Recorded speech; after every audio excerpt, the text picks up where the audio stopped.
आज पता चला ना, इलेक्ट्रिक बॉन्ड होता है, पैसा मिलता है वहाँ से। हाँ। पहले तो किसी को पता ही नहीं चलता था, सब अपने घर में भर लेते थे, हजारों करोड़ खा जाते थे।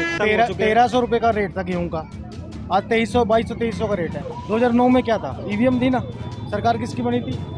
कांग्रेस की बनी थी ना, किसी ने छेड़छाड़ नहीं किया।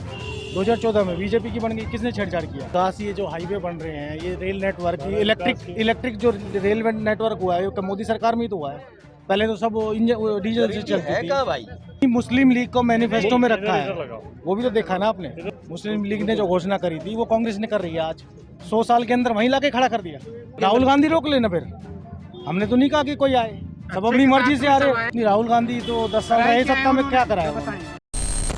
विपक्ष ये कह रहा है कि मोदी सरकार इलेक्ट्रिक बॉन्ड से जो है देश के अंदर सभी कंपनियों से चंदा लेती है। एक प्रकार से उनका कहना है कि चंदा लेकर धंधा दे रही है। देश के अंदर बड़े बड़े बिजनेसमैन का साथ दे रहे हैं, ना कि गरीब आदमी की कोई सुनवाई हो रही है। और एक प्रकार से जो है लोकतंत्र देश के अंदर स्थापित करने की कोशिश की जा रही है। तो इस बात के ऊपर आप क्या कहना चाहोगे? आज पता चला ना, इलेक्ट्रिक बॉन्ड होता है, पैसा मिलता है वहाँ से। हाँ। पहले तो किसी को पता ही नहीं चलता था, सब अपने घर में भर लेते थे, हजारों करोड़ खा जाते थे। आज डाल दिया ना उसको, नेट पे डाल दिया ना, सबको पता है। कांग्रेस ने 1400 करोड़ लिया, वो क्यों लिया? पार्टी चलाने के लिए लिया ना। तो बीजेपी ने पार्टी चलाने के लिए लिया, उसमें क्या दिक्कत है? तो ये कह रहे हैं कि मोदी सरकार के जितने भी फंड आए हैं वो सारे जो इनके दोस्त हैं, जिनको इन्होंने बिजनेस दिया है, इनको उन्हीं कंपनियों से चंदा प्राप्त किया है। सरकार किसकी देश में? देश के अंदर सरकार बीजेपी की सरकार है ना। कांग्रेस को 1400 मिले, बीजेपी को 6000 मिले, क्या फर्क है उसमें? 15 राज्यों में सरकार है बीजेपी की, कांग्रेस के पल्ले क्या है? मीडिया को भड़काया जा रहा है, सारा मीडिया जो है गोदी मीडिया हो चुका है, बिक चुका है। ईवीएम के साथ छेड़खानी हो रही है। 2004 में ईवीएम था ना। हाँ। सरकार किसकी बनी थी?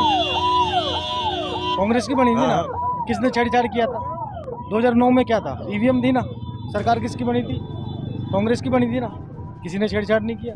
2014 में बीजेपी की बन गई, किसने छेड़छाड़ किया? किसानों को एमएसपी रेट के ऊपर किसान जो है एक प्रकार से तंग हो चुके हैं। 1300 रुपये का रेट था गेहूँ का, आज 2300 2200 2300 का रेट है। 2400 का, प्लस में 120 रुपए। तो अब ये किसने बढ़ाया? हर साल 100-125 रुपए किसने बढ़ाया? कांग्रेस ने तो नहीं बढ़ाया। जो सिलेंडर था, गैस का सिलेंडर जो 400 रुपए का मिलता था, आज 1150 रुपए का मिल रहा है। और रेणुका चौधरी नाम सुना है? हाँ।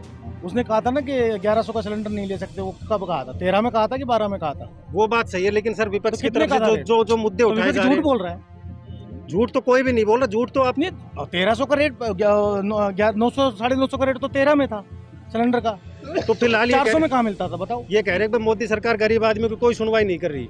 मोदी सरकार गरीब आदमी की सुनवाई नहीं कर रही। मोदी सरकार तो राशन दे रही है, मोदी सरकार तो गरीबों का ध्यान रख रही है।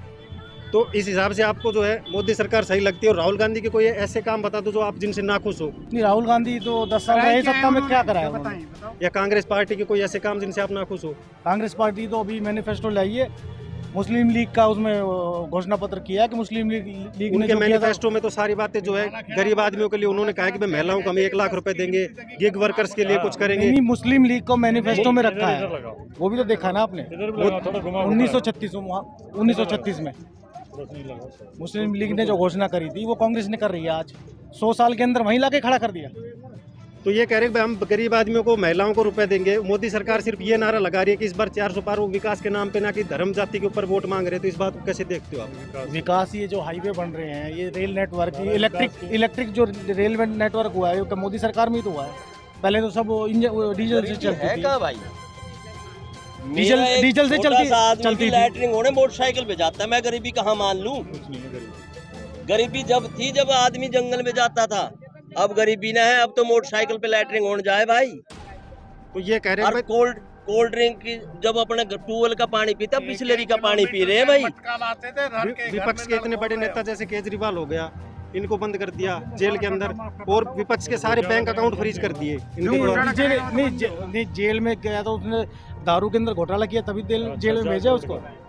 अगर दारू का घोटाला नहीं करता तो जेल में नहीं रहता, बाहर रहता। और जो अकाउंट फ्रीज हुए कांग्रेस के, किसी के ऊपर उन्होंने कहा कि मोदी साहब तानाशाही कर रहा है, ये नहीं चाहता कि विपक्ष पन पे। 1400 करोड़ का तो रिकॉर्ड आ गया ना कि 1400 करोड़ उनको मिला है, तो कहाँ अकाउंट फ्रीज हुआ? वो 1400 करोड़ को मना क्यों कर रहे हैं? टैक्स क्यों नहीं भरा? टैक्स भर रहा है, टैक्स की वजह से। टैक्स का कोई मामला होगा, वो है नहीं। 1400 करोड़ तो उनको मिला है। राहुल गांधी की तरफ से ये साफ कहना है कि भाई मोदी जो है वो गरीब आदमी की ना तो कोई सुनवाई करता है, और वो देश के अंदर फुल तानाशाह जो 400 पार का नारा लेकर हर जगह जा रहा है, और एक प्रकार की जो है वॉशिंग मशीन हो चुका है। क्योंकि सभी विपक्ष के नेताओं को पार्टी में मिलाकर उनको खड़ा कर रहा है और उन्हीं को हमारे जो है अपनी बीजेपी की टिकट देकर उनको जिताना चाहता है। तो इस चीज के ऊपर आप क्या कहना चाहते नहीं हैं? कब लिए पार्टी में, किसी ने नहीं लिए वो तो। अभी हाल ही के राहुल अंदर- गांधी रोक लेना फिर, हमने तो नहीं कहा कि कोई आए, सब अपनी मर्जी से आ रहे। अच्छा जो है वो हमने ये तो कह नहीं रहे हैं कहा। कि भाई उनको शामिल करके उनके ऊपर सारे केस खत्म कोई कर देते जबरदस्ती से शामिल कर रहे हैं, राहुल रोक लेना उनको। राहुल तो बहुत बड़ा नेता ईडी है। सीबीआई जो है सारी विपक्ष के पीछे पड़ी हुई है। इस चीज के ऊपर आप क्या कहना तो चाहते हैं? ईडी फिर ईडी अपना काम ना करे तो क्या बीजेपी में शामिल होने के बाद वो किसान जो है जो नेता है उनके क्या सारे वो पाप धुल जाते हैं? नहीं जो भ्रष्टाचारी है उसी के खिलाफ कार्रवाई हो रही है, जो नहीं है वो साफ नहीं है। नहीं, जो नेता है उसमें जाके शामिल हो जाता है बीजेपी के अंदर, उनके ऊपर कार्रवाई नहीं हो रही। विपक्ष ये कहना चाह रहा है। ऐसा कुछ भी नहीं है, सब ये निराधार आरोप है, ऐसा कुछ नहीं। ऐसी ही और खबरों से हमेशा अपडेट रहने के लिए चैनल को सब्सक्राइब कर लीजिए और वीडियो पसंद आया हो तो लाइक और शेयर करना ना भूलें।